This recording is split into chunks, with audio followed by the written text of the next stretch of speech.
All right. All right, so this is the continuation of our lecture on the basics of DNA and cell division. Last class period, we discussed mainly the structure of cells, DNA replication, and protein synthesis. Today, we will discuss mainly chromosomes and the process of mitosis and meiosis. All right, so just like we have types of cells and classes of cells, we also have types of chromosomes. So the two different types of chromosomes that you will find in humans, well, in any eukaryotic organism, will be autosomes and sex chromosomes. So the autosomes are the non-sex chromosomes. So in humans, we have 23 pairs or 46 individual chromosomes. So pair number 1 through 22, those are called autosomes. And then your 23rd pair will determine your biological sex. XX is biological female, and then XY is biological male. Even within that, there is some variation. We'll talk about XXY syndrome and XO syndrome. So even within the biological sex, there is some variation. But typically, every human has 22 pairs of autosomes and then 1 pair of sex chromosomes. So only females will carry the X chromosome, and males have 1 X and 1 Y. So essentially, your father will determine the sex of the offspring because either way, you will inherit an X chromosome from your mother. But essentially, whether you inherit an X chromosome from your father or a Y chromosome from your father will determine your biological sex. So if you inherit an X chromosome from your father, then you will be biologically female since you are XX. And then if you inherit a Y chromosome from your father, then you will be biologically male since you are XY. All right, so this is a karyotype. So a karyotype is just basically a picture of all of the chromosomes lined up in order by size, banding pattern, and centromere location. So when you look at this image, you see that they have similar colors. The colors are representing the various genes that are located on that chromosome. They're all a similar size, and they have the same centromere location.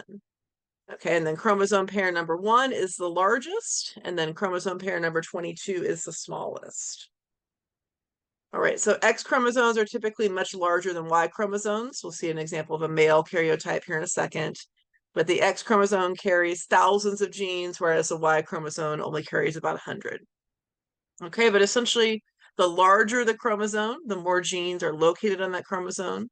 So that's why if there's a chromosomal abnormality on 1 through 10, that's usually not survivable. That usually results in a spontaneous miscarriage or basically a pregnancy that's not vital. Okay, so the chromosomal abnormalities or aberrations that happen on the smaller chromosomes are generally more survivable. Like, for example, if you get an extra 21st chromosome, we call that trisomy 21 or Down syndrome. All right, so here's an example of a male karyotype. So you've got, again, pair number 1 through 22. Those are the autosomes. And then the 23rd pair, we've got an X chromosome, which is much larger, and then a Y chromosome, which is much smaller. This is an example of a typical karyotype for a biological male. All right, so let's talk about the two different types of cell division. We're going to talk about mitosis, and then we're going to talk about meiosis. So obviously these words are very similar, but there's a lot of key differences. So when you're looking at exam questions, make sure you really pay attention to whether it's asking about mitosis or meiosis. So mitosis is the type of cell division that occurs in all of your body cells, all of your somatic cells. So it's essentially a DNA replication followed by one cell division. So the DNA will all replicate in the nucleus so that the resulting daughter cell can also have a full copy of all 46 chromosomes. So this occurs in all of our somatic cells, all of our skin cells, organ cells, tissue cells, bone cells. You guys get the picture. And will result in identical copies. Okay, so the parent and the daughter cell are going to be identical at the end of this process. And the cells that are produced are diploid. So thinking back to our lecture last week, remember diploid, double, haploid, half.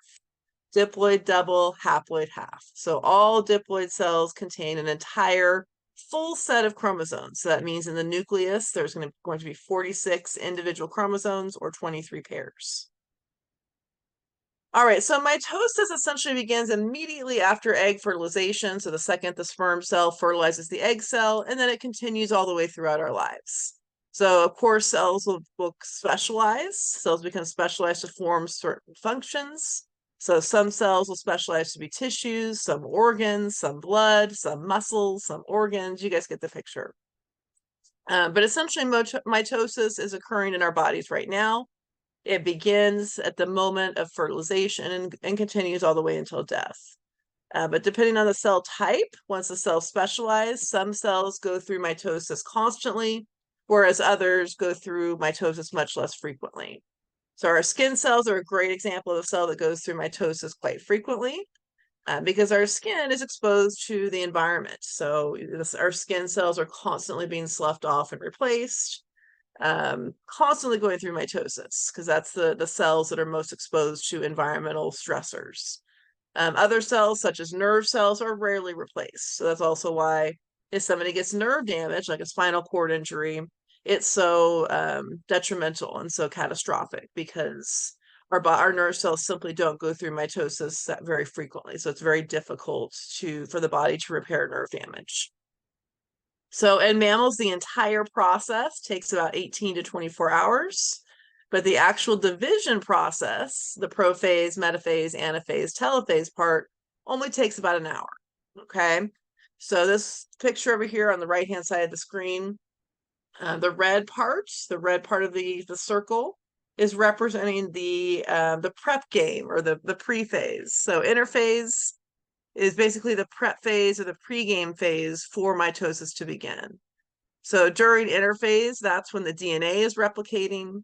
That's when the organelles are replicating, the components of the cell, the nucleus, the ribosomes, the mitochondria, the lysosomes.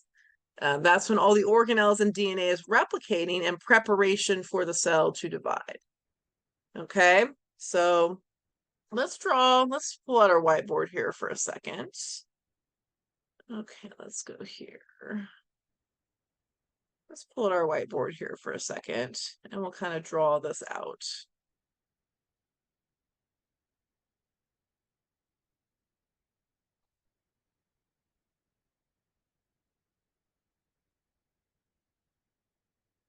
Okay. Let me see if I've got some shapes here. There we go.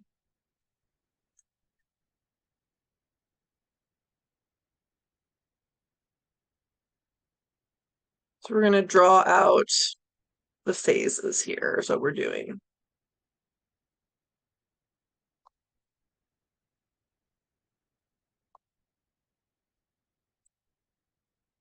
So we're going to label these interphase, prophase, metaphase, telophase, anaphase, and then telophase. Anaphase, or interphase, prophase, metaphase, anaphase, and then telophase.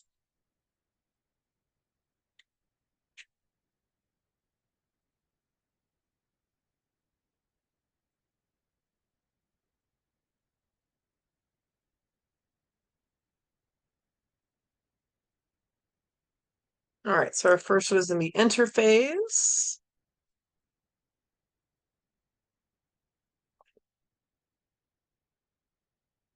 And then we're going to do prophase.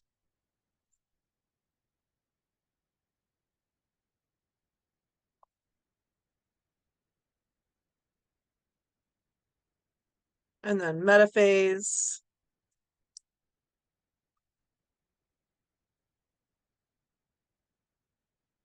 And then anaphase. All right, let's do those first.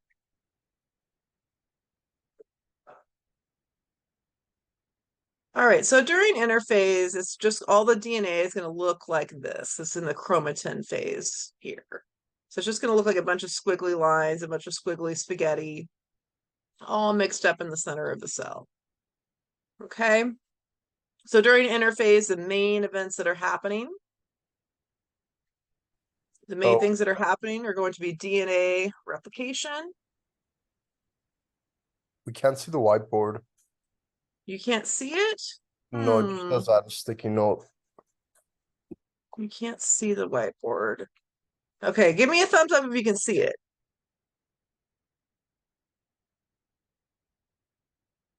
Nobody can see the whiteboard, or just some of us can't? I could see your whiteboard. It's just inverted on my screen. Okay. Interesting.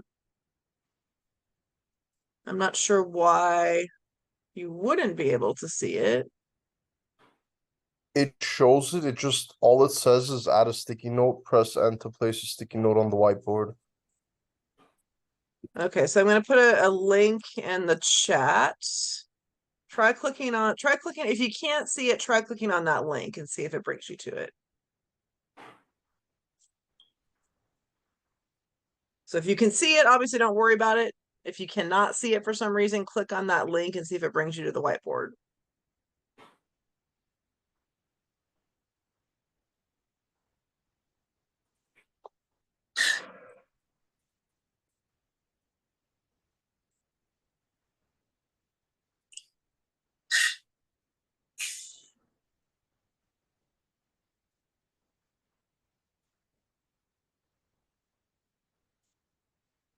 Okay, it looks like most of us can see it.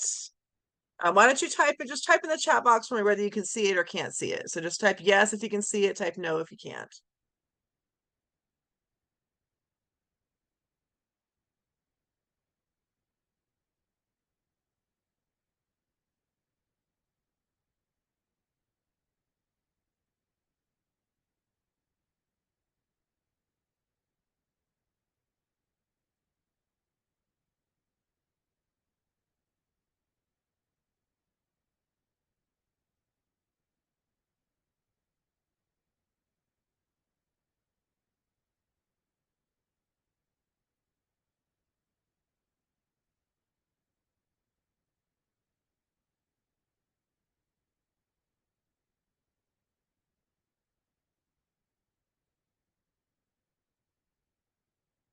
Okay, I don't know. It looks like most of us can see it. I don't know why you wouldn't be able to see it.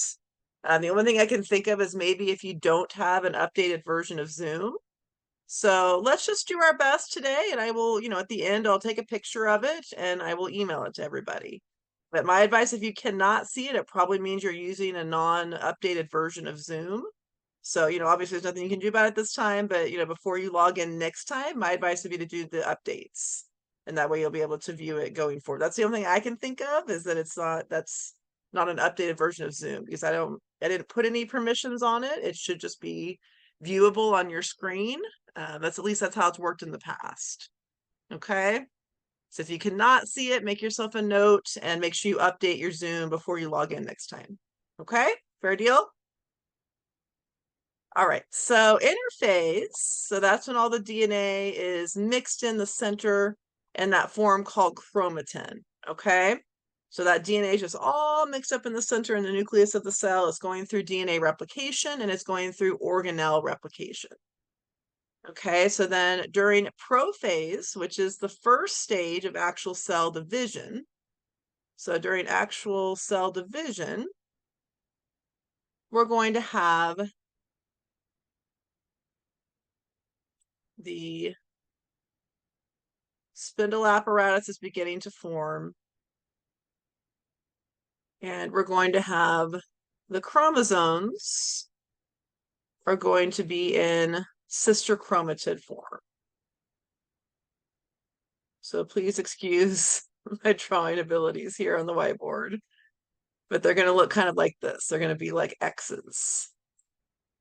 Okay, so obviously if this was a human, there would be 23 pairs or 46 individual, but I'm just going to draw two of them here for you so you can kind of get the picture of what they might look like.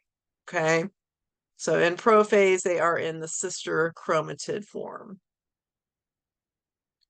Okay, during metaphase, so prophase, the big events are the DNA is coiling around those proteins called histones to form visible chromosomes.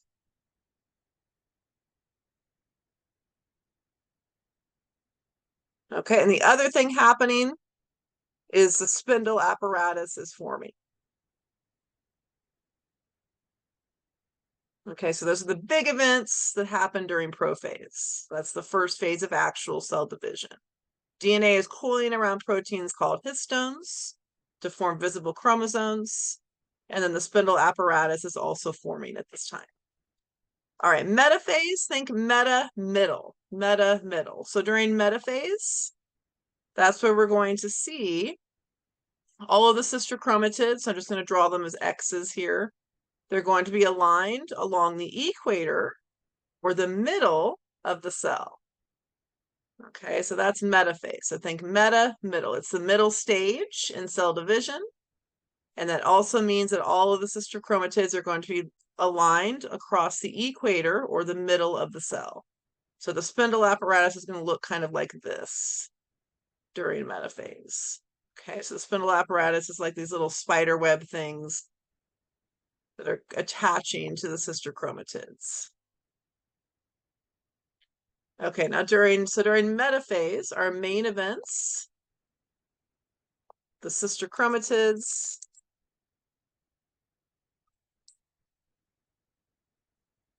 are aligned along the center or middle of the cell.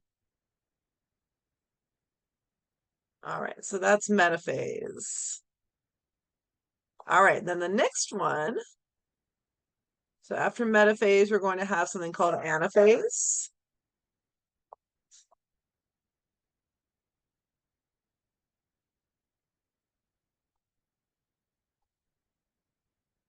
All right, so during anaphase, the spindle apparatus is going to engage in something called disjunction.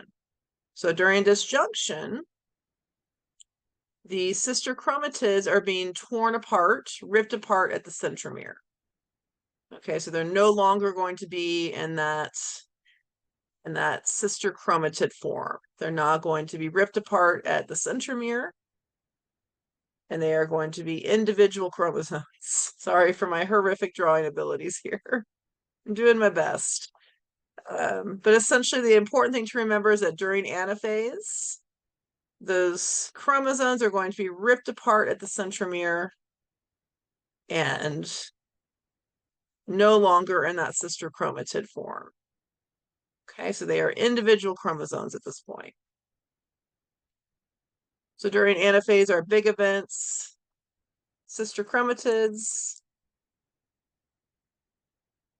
are ripped apart at the centromere.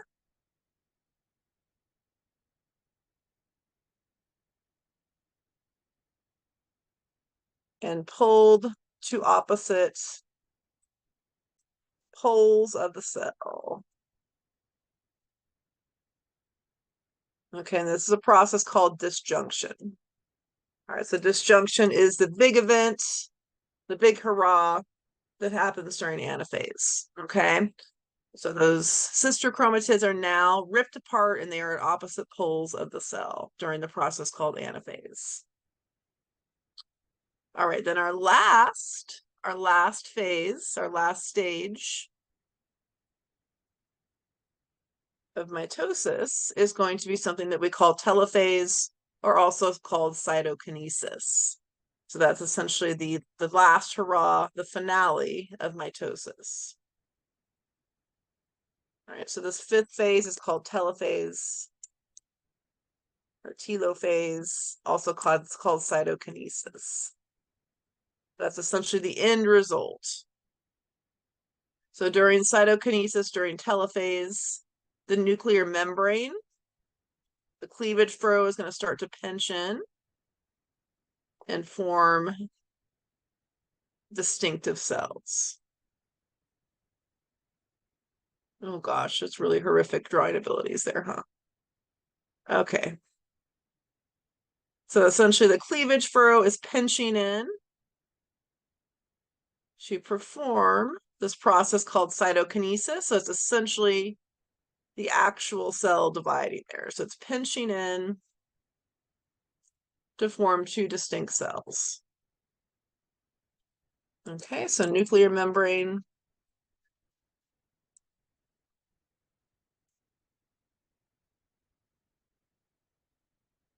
to form two distinct cells. And both of these cells, since we're talking mitosis, both of these cells are diploid. So the parent and the daughter cell are diploid. So in humans, that means 46 chromosomes. And it's also these cells are also identical to one another. Okay, so they have DNA in the nucleus that is identical to DNA in every other somatic cell. All right, so nuclear membrane is pinching in to form two distinct cells that are both diploid, and they are both identical to one another. Okay, so once the cell has gone through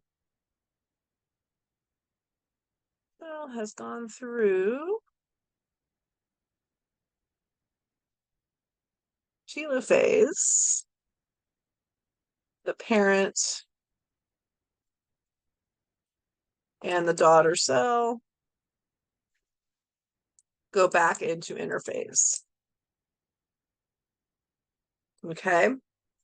All right, so those 5 phases, interphase, prophase, metaphase, anaphase, and telophase, the entire process takes about 18 to 24 hours in mammals. It occurs in all of our cells, all of our somatic cells throughout our lifetime. And your end result is identical diploid cells. Okay, so we see that. Okay, let me go back here to our PowerPoint slide. Oops. Okay, so we see this happening quite frequently in all of our cells throughout our body. Okay, so let's watch a little video clip. So here's our amoeba sisters again. And we're going to watch a little video clip. So during this, I want you to mainly just sit back and watch the animation of the process, but also, of course, jot down any questions that come up as you're watching the clip. Let me make sure I've got the sound up for you guys.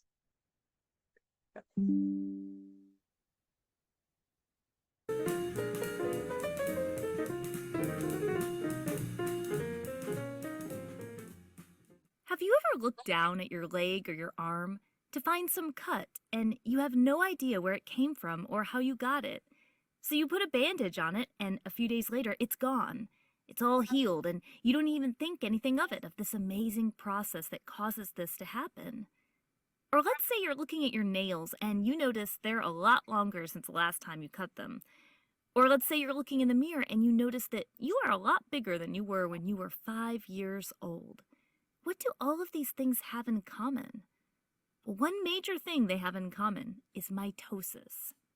Mitosis is a type of cell division done by most of your body cells, and it's really important for cells to divide. If they didn't divide, you wouldn't grow. I mean, how do you grow if you can't make more cells, right? So one reason why you're bigger than you were when you were 5 is mitosis. Mitosis also is great for repair of damage. If you have some kind of accident, like when we were talking about that cut on your arm or leg, well, you want to make sure it gets repaired well. So you have to make more cells to do that. Mitosis is great for that. Now, it's really important to understand what it is not. Mitosis is not a process that makes sperm or egg cells, because that's something different called meiosis, which sounds like mitosis, unfortunately, but it's a different process. Mitosis is done to produce body cells. Mitosis makes identical cells. That is the goal, identical cells. So if you're trying to make more skin cells to replace worn out or damaged skin cells, you don't want to start suddenly making stomach cells there. That would be ridiculous. You want to make sure you have identical cells replacing what was lost. So mitosis makes identical cells. It's a really important thing. Now, it's also important to understand that your cells are not dividing all the time. If all they did was divide, it would just be rapid, crazy growth. In fact, this is kind of what cancer is. Cancer is uncontrolled cell growth. We have a clip on the cell cycle and what the cell is usually doing most of its daily life, which is actually a phase called interphase, where it's growing and replicating its DNA and carrying out its daily cell functions. That's where cells spend most of their time in respect to the whole cell cycle. Mitosis is a very short amount of time in respect to the whole cell cycle. But mitosis is a critical process because this is where it is going to divide and make more cells. Before we get into the steps of division, it's really important to understand that your cells have something inside them, an organelle called the nucleus. And the nucleus holds your DNA. DNA is really important because it's your genetic information. And if you're going to make more cells, you need to have the same DNA in those new cells as you did in your original cells. You want it to be identical, no mistakes. Very important. The problem is you've got a lot of DNA, and we've got to get that DNA into the new cells using mitosis. So there has to be a better way to organize that DNA. Well, what actually happens is that DNA can be organized into these condensed units called chromosomes. Chromosomes are made of DNA and protein. You've probably heard before that humans have 46 chromosomes. That means 46 chromosomes are found in most human body cell nuclei. What are nuclei? Well, it's the plural of nucleus.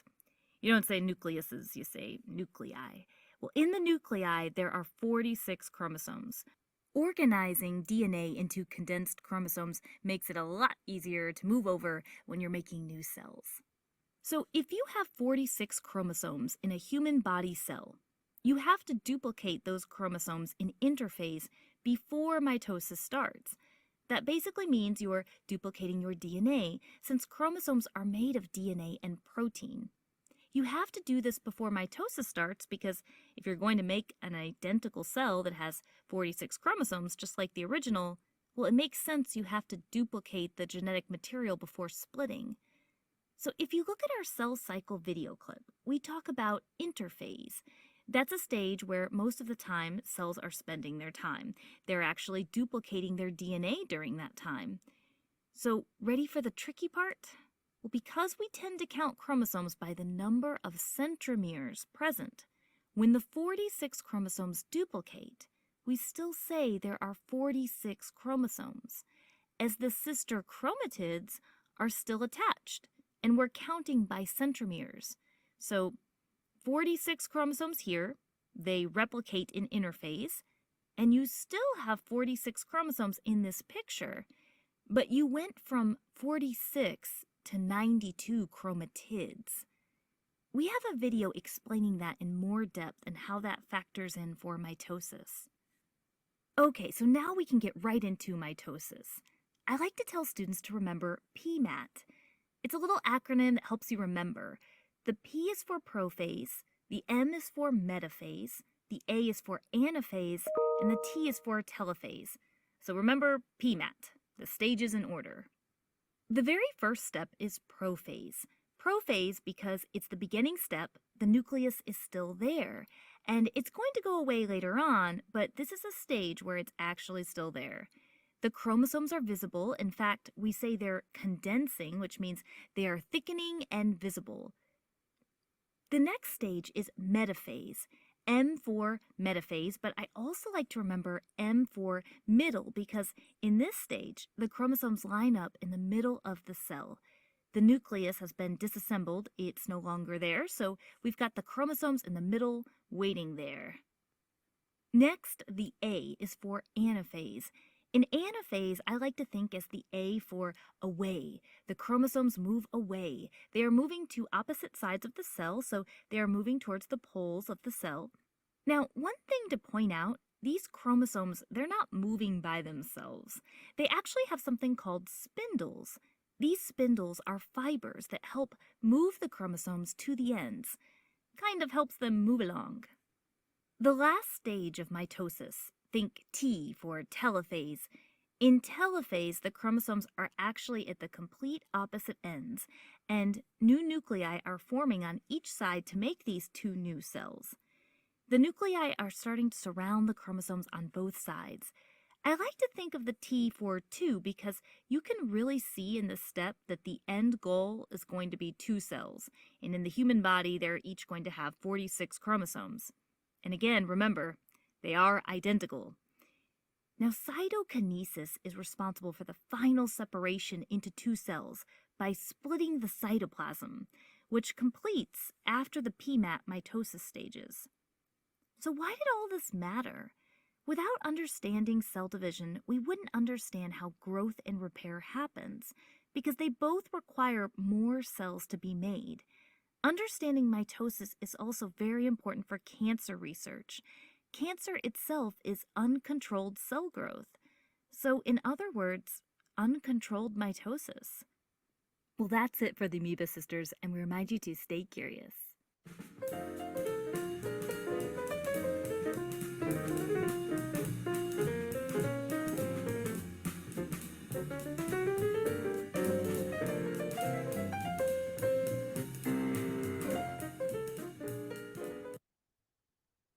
All right, how are you guys feeling about mitosis? Questions about mitosis? Very cool video. Yes, I like those animations that they do for us, right? They're Very great. interesting. Yeah. All right, let's move on to meiosis. So, like they mentioned in the video, mitosis and meiosis are obviously very similar words. So just make sure that you pay close attention. That way you know if the question is asking about mitosis or meiosis. So meiosis is what's going to happen in our sex cells. Okay, so there's going to be specialized germ cells called primary spermatocytes and primary oocytes that go through two cell divisions to produce specialized sperm and egg cells. Eggs are also called ova. Okay, so the end result when we're looking at meiosis is now going to be 4 haploid daughter cells. So our end result of mitosis was 2 diploid cells. Our end result of meiosis is 4 haploid cells. Okay, so remember diploid double, haploid half.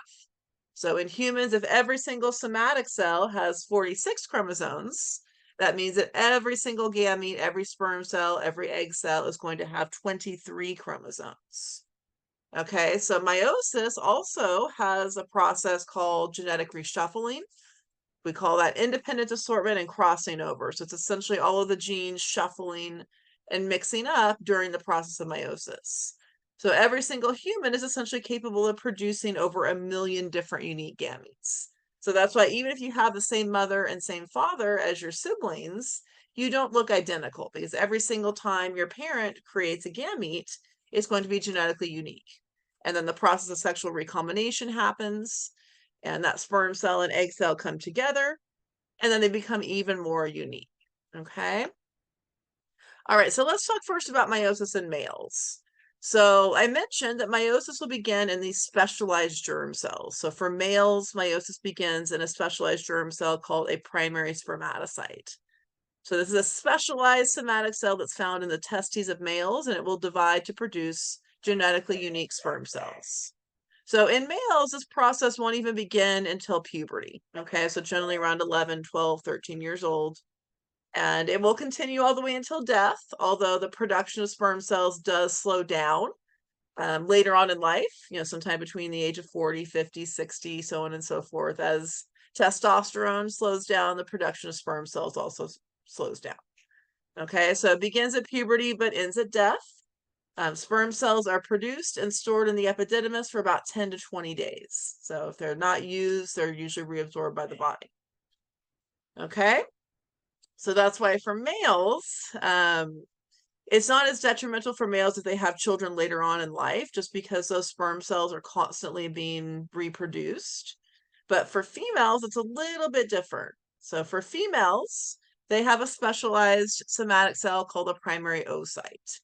So the primary oocyte is found in the ovaries of females, and it divides to produce genetically unique egg cells. So for females, we're actually born with every single egg cell we will ever have. We're born with about 30,000 egg cells. They begin forming about 12 weeks after fertilization. So when we're still in our mother's womb, we're already forming the egg cells that we will eventually use when we want to reproduce. So essentially, you were held not only by your mother, but also your grandmother. Okay, because when your mother was developing in your grandmother's womb, your mother was already producing the egg cells that would eventually become you. Okay, so next, if you're maternal, if your mother's mother is still alive, you can tell her that she actually carried you in her womb as well. Okay, so for females, the production of egg cells begins before that female is even born, about 12 weeks after fertilization. But for females, those eggs are held in what's called suspended animation until that female hits puberty. Okay, so when that female hits puberty, that's when menstruation begins. We call that menarche, or the onset of menstruation. Okay, so that's when that 28-day cycle begins. So at puberty, the eggs are released each month during menstruation, and the process continues until menopause. Okay. All right, so typically for females, they have that 28-day cycle. Their fertile period is in the middle of that cycle, somewhere between days 12 and days 16. And then if that egg cell is not fertilized, then it eventually is expelled from the body during the process of menstruation. So the onset of the cycle in females happens at puberty, and we call that menarche. That's when the 28-day cycle begins, and it will continue all the way until that female hits menopause. So for females, there's a slightly more marked beginning and end of reproduction, beginning at menarche, ending at menopause. But males do go through something similar. Males do go through something later on in their lives that's similar to menopause. Maybe we should call it manopause, where testosterone levels are dramatically reduced, and that reduces they're essentially the production of their sperm cells, but also how fertile they are, essentially. Professor? Okay, is this making yes. So at what point is it at the embryo state? A female embryo has all the eggs she's gonna have in her lifetime, correct? Before she's born, yeah, before she's born. So it begins about 12 weeks after fertilization, but by Wow. the time that female's born, she has all the eggs she will ever have. Okay, thank you. You're welcome. Good question. Other questions? No? Okay. All right, so let's watch our amoeba sisters on meiosis, and then we'll compare and contrast the two right next to each other. All right, so this one's meiosis, so just sit back and enjoy. Pay close attention to when they talk about crossing over and independent assortment. So that's the main difference. That's the genetic reshuffling that will result in genetically unique gametes.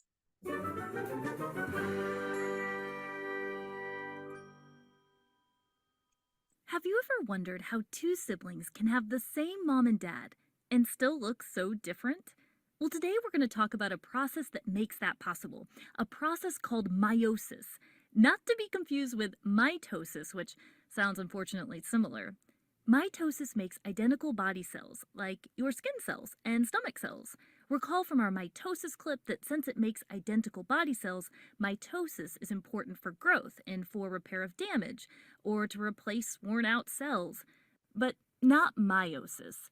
Meiosis is a process that contributes to genetic variety.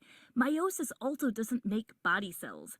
It makes sperm and egg cells, otherwise known as gametes, the fancier word. You might recall that humans have 46 chromosomes. That's how many chromosomes most body cells in your body have. But there are some human cells that don't have 46 chromosomes. Human sperm cells and egg cells have 23 chromosomes. Why the number difference? Well, if a sperm cell has 23 chromosomes and an egg cell has 23 chromosomes, when they come together, that makes 46 chromosomes. That will allow a newly formed fertilized egg to develop into a human. Meiosis is what we call a reduction division because you have a starting cell that has 46 chromosomes, and your ending cell, the sperm and egg cells, have only 23 chromosomes. Before we can start getting into the stages of meiosis to make gametes, we have to remember what happens before meiosis can even start. Actually, this also happens before mitosis. It's the stage known as interphase. And if you remember interphase, it's when the cell is growing, it's replicating its DNA, it's carrying out cell processes, and just like mitosis, interphase happens before meiosis is even going to start. So the starting cell has 46 chromosomes, and you have to duplicate those chromosomes in interphase before meiosis starts. That basically means you are duplicating your DNA, since chromosomes are made of DNA and protein. Ready for the tricky part? Well, because we tend to count chromosomes by the number of centromeres present, when the 46 chromosomes duplicate, we still say there are 46 chromosomes, because the sister chromatids are still attached, and we are actually counting by centromeres. So 46 chromosomes here, they replicate in interphase, And you still have 46 chromosomes in this picture. But you went from 46 to 92 chromatids. Little tricky there. We have a detailed video that explains these chromosome numbers before and after replicating an interphase that can be useful for meiosis. Okay, so interphase checklist done. Now we can move into meiosis. You might remember the mitosis stages PMAT. The P was for prophase, the M was for metaphase, the A for anaphase, and the T for telophase. And the good news is that in meiosis, you still use those terms. But because meiosis is actually a reduction division, you're going from 46 chromosomes to 23, which means you actually divide twice. So instead of mitosis, where you divide one time and do PMAT one time, in meiosis, you're going to divide twice and therefore do PMAT twice. And because of this, in meiosis, you put numbers after the phases to indicate whether you're in the first division or the second division. So let's dive right in. So let's start with the very first step, prophase 1. One thing I like to remember about prophase is pro, this actually means before, and it kind of helps you remember that it comes before all the other stages start. This is where the chromosomes are going to condense and thicken. They are actually going to line up with their homologous pairs. The word homologous means that the chromosomes are approximately the same size and they contain the same types of genes in the same locations. They're going to match up. It is during this prophase 1 that this amazing process occurs called crossing over. Now, I know crossing over probably sounds like something very different, but this is actually a really awesome process because this is when the chromosomes, they're lined up in homologous pairs and they have this way that they can transfer their genetic information and exchange it between each other. It's kind of like these chromosomes flop over each other and they do a little genetic information exchange here. It makes for what we call recombinant chromosomes, which can eventually contribute to the variety that we were mentioning that siblings can have even when they have the same parents. More about that later. Now we move into metaphase 1. In metaphase 1, think of the M as standing for middle. The chromosomes are now going to be in the middle of the cell. It's a little bit different though from mitosis because these chromosomes are going to be in pairs in the middle of the cell. So it's not a single file line, they're in pairs in the middle. Now during anaphase 1, think of A for away because the chromosomes are going to be pulled away by the spindle fibers. Then we end with telophase 1, where you have two newly formed nuclei, and it becomes obvious that you're going to end meiosis 1 with two new cells. Cytokinesis follows with splitting the cytoplasm. But we're not done yet. On to meiosis 2. The very first step in meiosis 2 is prophase 2. It's not going to be nearly as eventful as it was in prophase 1, though, because they're not going to have homologous pairs of chromosomes. They also are not going to have this amazing process called crossing over. That doesn't happen again in prophase 2. You have your chromosomes, and the spindles are starting to form like they did in prophase 1, but prophase 2 is just not as eventful of having that process of crossing over. In metaphase 2, remember, think M for middle, the chromosomes are going to line up in the middle. This time, though, they are in a single file line. They are not in pairs like they were in metaphase 1. Anaphase 2, remember A for away, but this time it's the chromatids that are going to be pulled away by the spindle fibers. In telophase 2, you can see the nuclei reforming, and you can also see that the two cells have divided. There's going to be 4 cells forming. Cytokinesis will follow to completely split the cytoplasm. Now, keep in mind that meiosis in males produces sperm cells, and in females it produces egg cells. Because of independent assortment and also crossing over, you're going to have variety. For example, in a male, the 4 sperm cells that are produced each time, they are all different from each other. They're also different from the starting cell because the starting cell had 46 chromosomes and the ending cells only had 23. So they are not identical to the original and they are not identical to each other. This is going to lead to variety, a reason why 2 siblings with the same parents can look different from each other. They still developed from a unique egg and a unique sperm cell that came together. One last thing to think about. Scientists are often looking into the process of meiosis because sometimes the chromosomes don't separate correctly.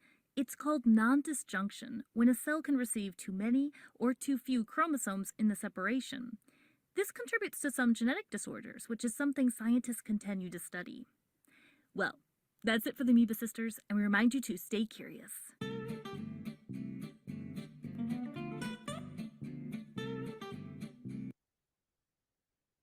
All right, so let's talk about those two processes, mitosis and meiosis, right next to each other. How are they similar and how are they different?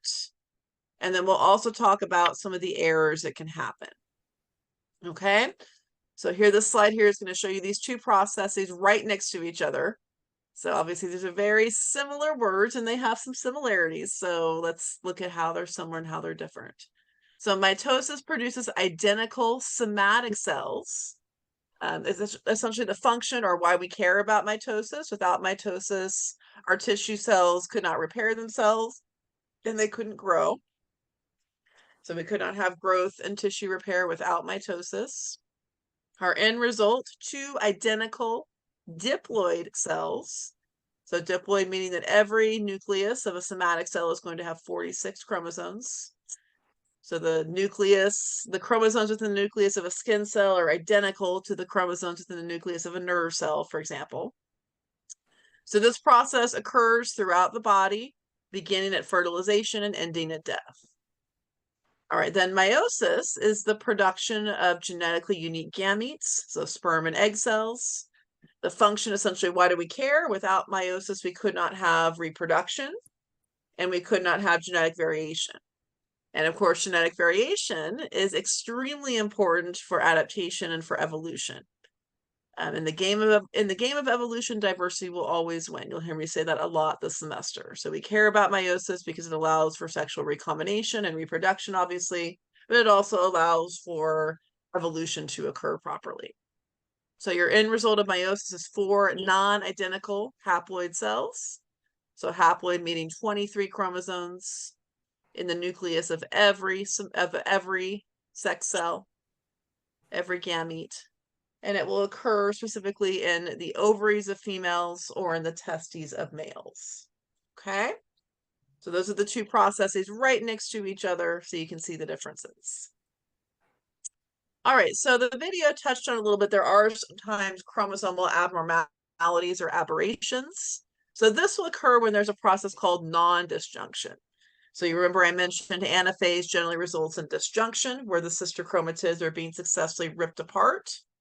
But sometimes there's an error that can occur that results in chromosomal abnormalities or aberrations. So that's generally one extra or a missing chromosome.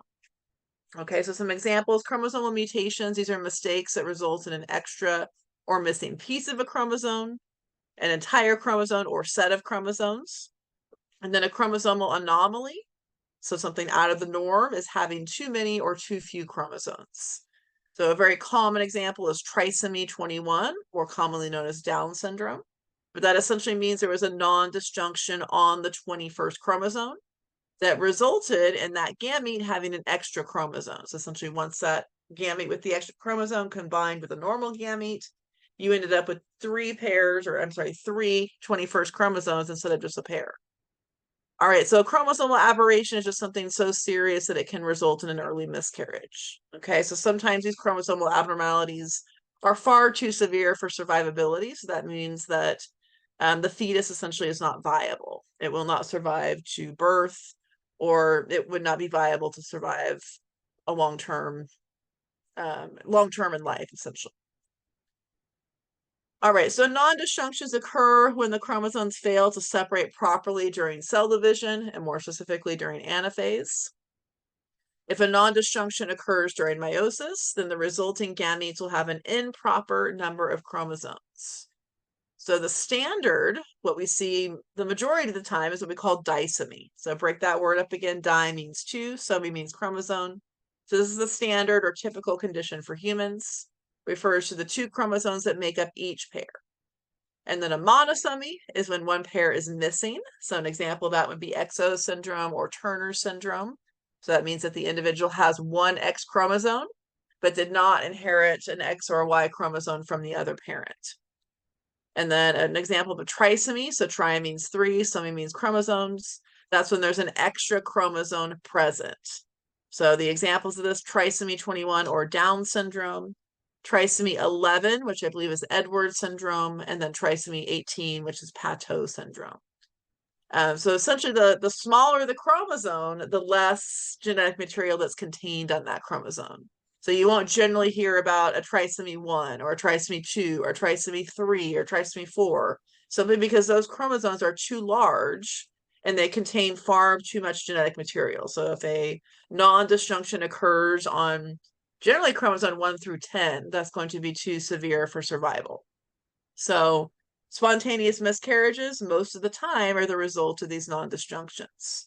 So it's essentially, the body knows when these pregnancies are not viable. Professor, Yes. just one question about the second to last mesonomy. Uh-huh. What are the examples or results? What does that result in? Like So no. that means that there's a missing, like the example I gave you here is Turner syndrome. So that means on the 23rd pair on the sex chromosomes that child inherited an X chromosome from one parent but did not inherit an X or a Y from the other. So what does that result in? Like two sexes or no sex or So determination?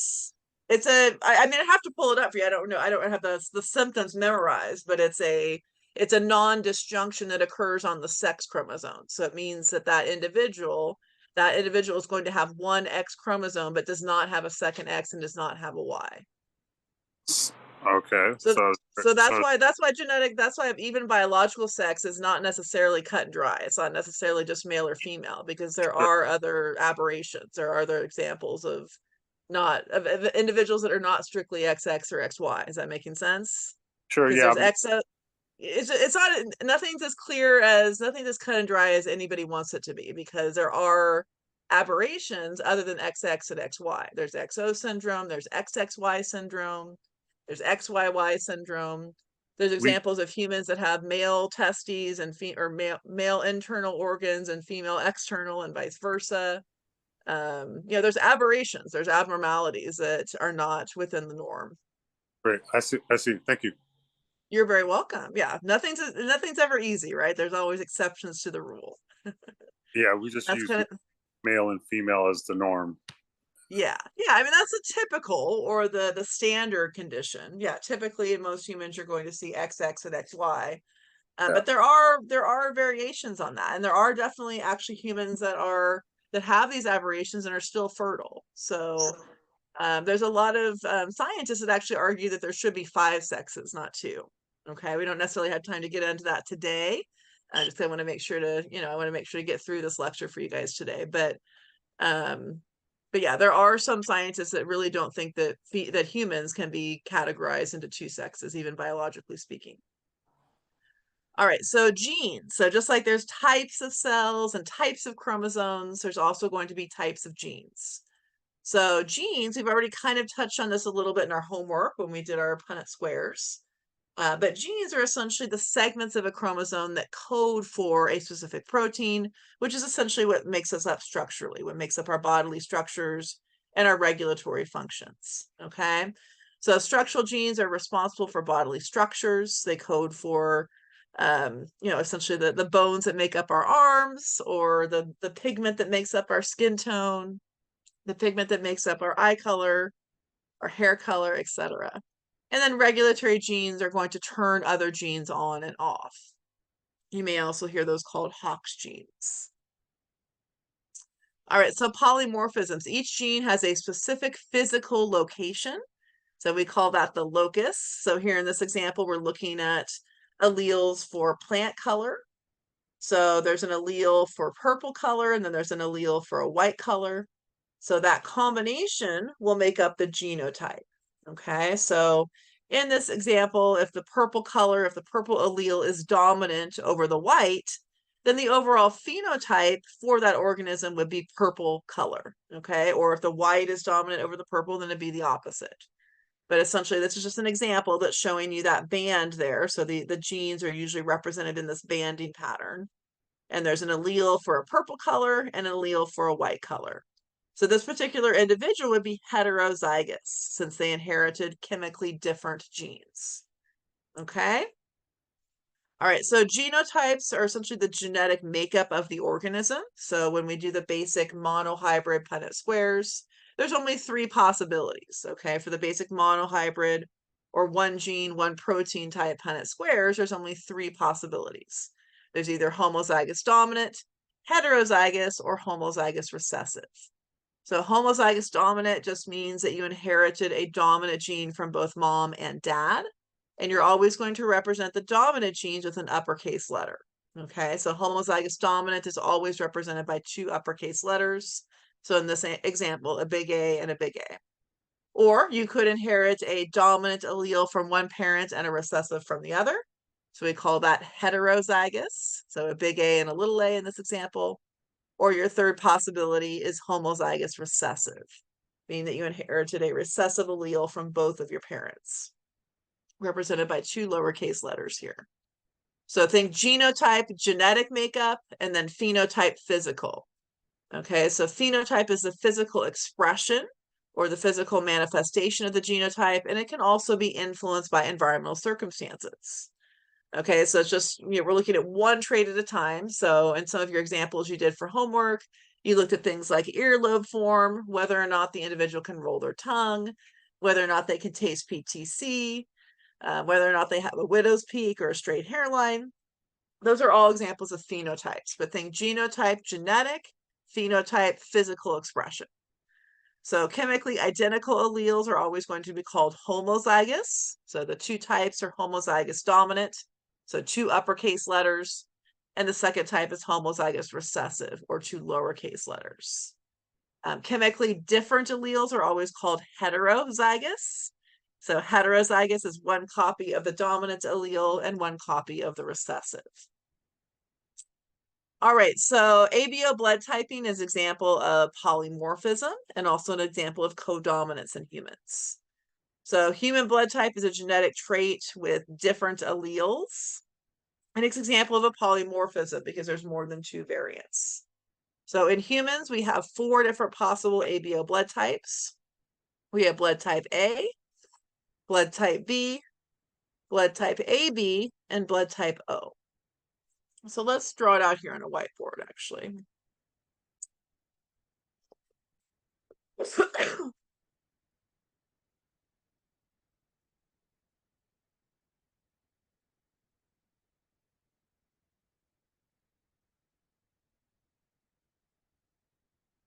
Okay. So let me show you the possible genotypes and phenotypes.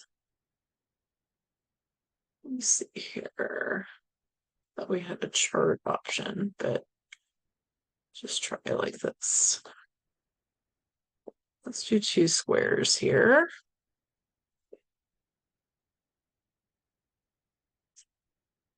And we'll do 1 for genotypes and then 1 for phenotypes.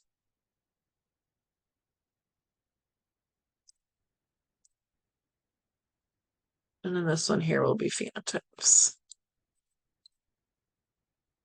All right, so your possible phenotypes, you could have type A blood,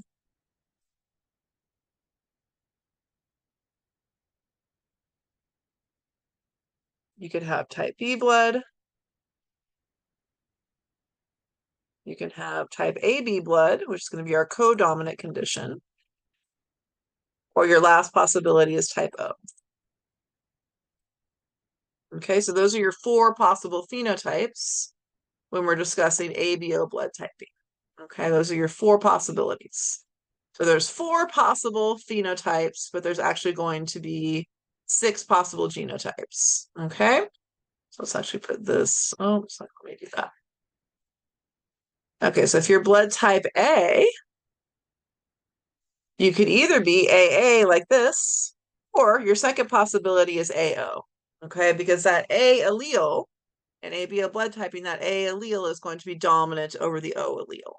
So whether you're AA, so you inherited a dominant A from both parents, or AO, a dominant allele and a recessive, your overall phenotype is still going to be blood type A over here. Okay, now if you're blood type B, same deal. You could either be BB like that, or you could be BO. That means you inherited the first scenario, that means you inherited a dominant B allele from both parents. In the second scenario, you inherited a dominant B from one parent and a recessive O from the other. But either way, your overall phenotype is still blood type B.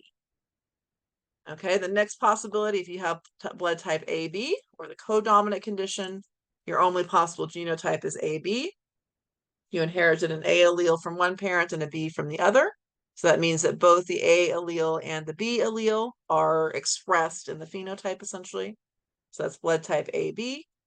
And then your last possibility is blood type O. So since O is a recessive allele, that means you need 2 copies, one from mom and one from dad, in order to be blood type O. Okay? So there are 6 possible genotypes, but only 4 possible phenotypes when we're talking ABO blood typing. Is this making sense? Yes. Yes? Okay. All right. So once we understand that, so essentially what that means for us when we're talking about ABO blood typing in humans, that means that we can receive, obviously, from people that have our same blood type. If you're blood type A, you can also receive from other people with blood type A. If you're blood type B, you can receive from other people that have blood type B. If you're blood type AB, you can receive from other people that have blood type AB. If you're type O, you can receive from other people that have blood type O. But everybody can also receive from blood type O. O is considered the universal donor because blood type O does not have any antibodies on the surface of the red blood cells. And then if you're blood type AB, you can receive from anybody because you have both the A and the B antibodies. So you can actually receive from somebody with blood type A, blood type B, or blood type O. So when a person receives a blood transfusion, the transfused blood must have the same type as the recipient's to avoid an antibody-antigen reaction, or you must receive it from the universal donor, which is type O. Each red blood cell has structures on its surface known as antigens. So those antigens are essentially identifying the blood type.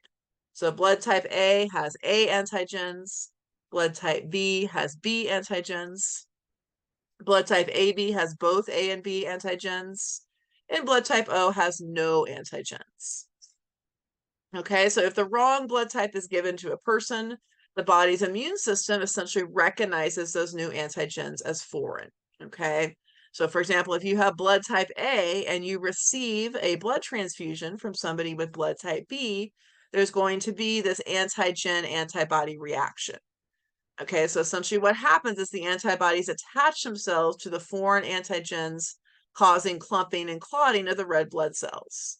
So when those, we call that agglutination, when that agglutination happens, or the antibody-antigen reaction, it essentially means that oxygen is not able to reach all your vital organs because your red blood cells, they carry oxygen. So if this agglutination process happens and there's clotting and clumping of our red blood cells, unless there's very quick intervention, that can lead to organ failure and even death. Okay, so that's why it's so vitally important that doctors check your blood type before they give you any sort of blood transfusion. Because if they give you the wrong blood type and this agglutination process happens, this is going to result in the clumping and clotting of your red blood cells. Oxygen won't be able to reach your vital organs, which can obviously be a very serious problem. Okay. All right, so polygenic variation and pleiotropy. So, a lot of the Punnett squares that you guys did for homework were the very simple kind, the basic monohybrid crosses. We did get a little bit more complicated and did some ABO blood typing, and we did some sex-linked traits. But just know that much of genetics is based on this one protein, one gene model.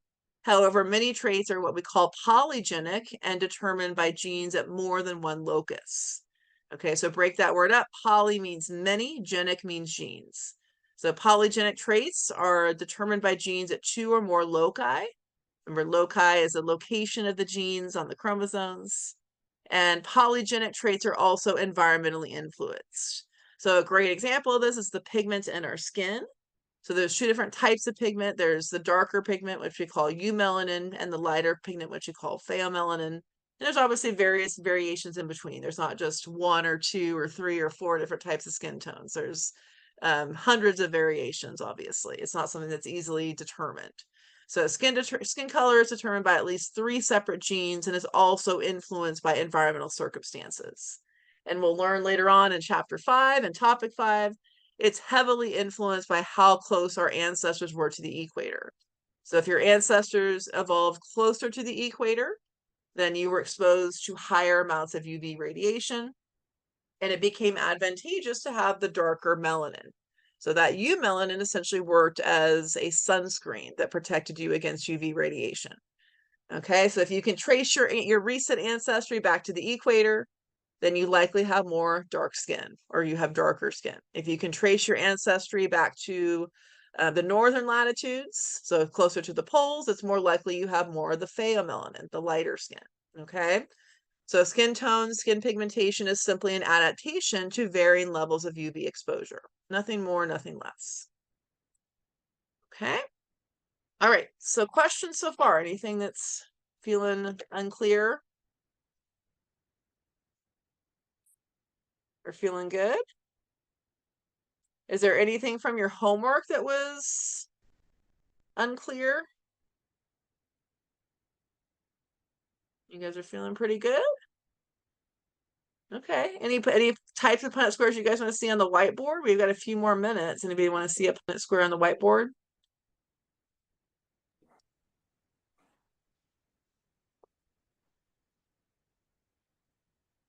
Let's do an ABO blood type on the whiteboard. Bring our whiteboard back up here. Professor, where do the positives and the negatives come from in blood typing? So that's Rh positive, Rh negative. So that's a different type of blood type. So we have an ABO blood type and we have an Rh positive, Rh negative. So just to avoid confusion, let's talk first about ABO blood typing, and then if we have time, we'll do Rh negative, Rh positive. But if not, we'll talk about it next time. But just to avoid confusion, because there are two different blood types. You have an ABO blood type and an Rh positive, Rh negative. A good question. Okay, so we're doing a Punnett square. We want to make a square, obviously. And then we're going to draw a line down the middle. And then we draw a line down the middle here as well. Sorry, they seem to change up the whiteboards every semester. So it's always a new learning process each time. Okay, there we go. Okay, so let's say we have a parent that has blood type A and a parent that has blood type B, but we know that the child has blood type O. So let's try it like this. So let's do one parent along the top, one parent along the side. So let's say that one parent is type A and one parent is type B, but we know that the child is blood type O. So in order for that to be possible, it's likely an AO and BO combination. Okay, so we've got, let's say it's mom along the top. Mom is blood type A. And then along the side, we've got blood type B and we've got dad here. Okay, so in this first little box, what would I need to put? AB or BA? AB. AB. Excellent. Excellent. Yep, AB. So that's representing each little box, each little quadrant is representing essentially 25% of generation 1. Okay, so we're looking at the likelihood of these various, of their children having these various genotypes.